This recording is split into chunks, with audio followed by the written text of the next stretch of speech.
지혜가 그의 집을 짓고 7 기둥을 다듬고 짐승을 잡으며 포도주를 혼합하여 상을 갖추고 자기의 여종을 보내어 성중 높은 곳에서 불러 이르기를 어리석은 자는 이리로 돌이키라. 또 지혜 없는 자에게 이르기를 너는 와서 내 식물을 먹으며 내 혼합한 포도주를 마시고 어리석음을 버리고 생명을 얻으라. 명철의 길을 행하라 하느니라. 거만한 자를 경계하는 자는 도리어 능욕을 받고 악인을 책망하는 자는 도리어 흠이 잡히느니라. 거만한 자를 책망하지 말라. 그가 너를 미워할까 두려우니라. 지혜 있는 자를 책망하라. 그가 너를 사랑하리라. 지혜 있는 자에게 교훈을 더하라. 그가 더욱 지혜로워질 것이요 의로운 사람을 가르치라. 그의 학식이 더하리라. 여호와를 경외하는 것이 지혜의 근본이요 거룩하신 자를 아는 것이 명철이니라. 나 지혜로 말미암아 내 날이 많아질 것이요 내 생명의 해가 내게 더하리라. 내가 만일 지혜로우면 그 지혜가 내게 유익할 것이나 내가 만일 거만하면 너 홀로 해를 당하리라. 미련한 여인이 떠들며 어리석어서 아무것도 알지 못하고 자기 집 문에 앉으며 성읍 높은 곳에 있는 자리에 앉아서 자기의 길을 바로 가는 행인들을 불러 이르되 어리석은 자는 이리로 돌이키라. 또 지혜 없는 자에게 이르기를 도둑질한 물이 달고 몰래 먹는 떡이 맛이 있다 하는도다. 오직 그 어리석은 자는 죽은 자들이 거기 있는 것과 그의 객들이 스올 깊은 곳에 있는 것을 알지 못하느니라. 아멘. 오늘 본문은 지혜와 어리석음을 의인화하여 비교합니다. 먼저 지혜는 그의 집을 짓고 7 기둥으로 다듬습니다. 또 지혜는 짐승을 잡으며 포도주를 혼합한 상을 갖추며 풍성하다는 것을 보여줍니다. 지혜는 높은 성에 올라가 사람들을 불러 이 잔치에 초대합니다. 그래서 지혜의 초청에 응하는 사람은 누구든지 배불리 먹고 누구든지 지혜를 얻게 됩니다. 지혜는 지혜를 따르는 사람을 안정되고 풍요로운 삶으로 인도합니다. 지혜 있는 자에게 지혜를 더하며 생명을 얻게 합니다. 그가 지혜의 근본이신 하나님을 경외하게 하여 하나님이 공급하시는 지혜로 충만하게 하기 때문입니다. 이 지혜를 가진 사람은 장수하게 될 것입니다.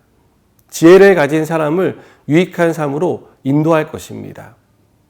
어리석음도 높은 성에 올라가 사람들을 부릅니다. 어리석음은 곧 지혜 없음을 가리킵니다. 지혜가 없다는 것은 삶을 살아가는 방식이 부정직함을 의미합니다. 그래서 도둑질한 물이 달다고 말하고 몰래 먹는 떡이 맛이 있다고 말합니다. 이것은 부정한 일을 저지르고도 그것이 잘못된 것임을 깨닫지 못하는 것을 가리킵니다. 죄의 달콤함에 빠져 죄의 심각함을 깨닫지 못하는 것입니다.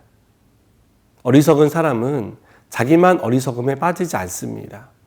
바른 길을 가는 사람도 어리석음에 빠뜨려 어긋난 길로 가게 만듭니다. 함께 사는 길로 인도하지 않고 함께 죽는 길로 인도합니다. 마태복음 7장에는 반석 위에 집을 지은 사람과 모래 위에 집을 지은 사람에 대한 이야기가 나옵니다. 똑같이 집을 지었지만 한 사람은 반석 위에 지었고 한 사람은 모래 위에 지었습니다. 똑같은 모습의 집이지만 이 집이 맞게 될 운명은 다릅니다. 똑같은 바람과 비를 맞지만 반석 위에 지은 집은 흔들림이 없습니다. 거센 비바람이 몰아치고 폭풍이 달려들어도 반석 위에 지은 집은 무너지지 않습니다. 그러나 모래 위에 지은 집은 다릅니다. 비바람에 소실되고 바람에 부딪혀 벽이 무너집니다. 폭풍이 달려드는 순간 튼튼해 보였던 집은 허무하게 사라지고 맙니다.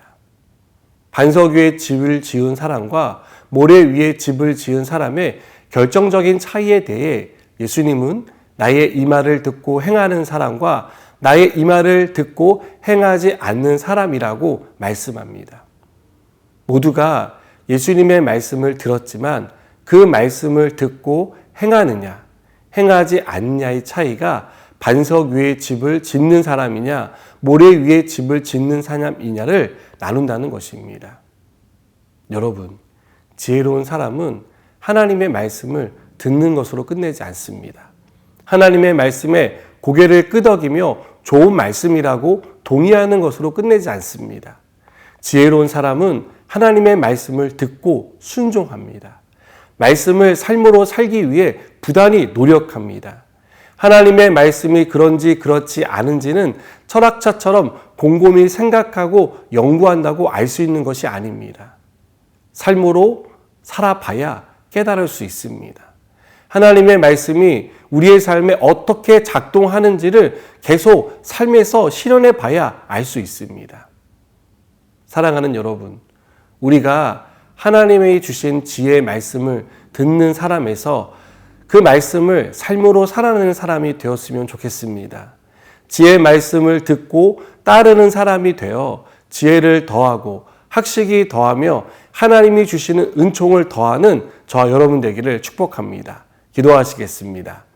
하나님, 우리가 지혜의 말씀을 듣고 지혜의 말씀을 따르는 자가 되어서 반석 위에 집을 짓는 하나님의 지혜로운 사람 되게 하여 주시옵소서. 예수님의 이름으로 기도드립니다.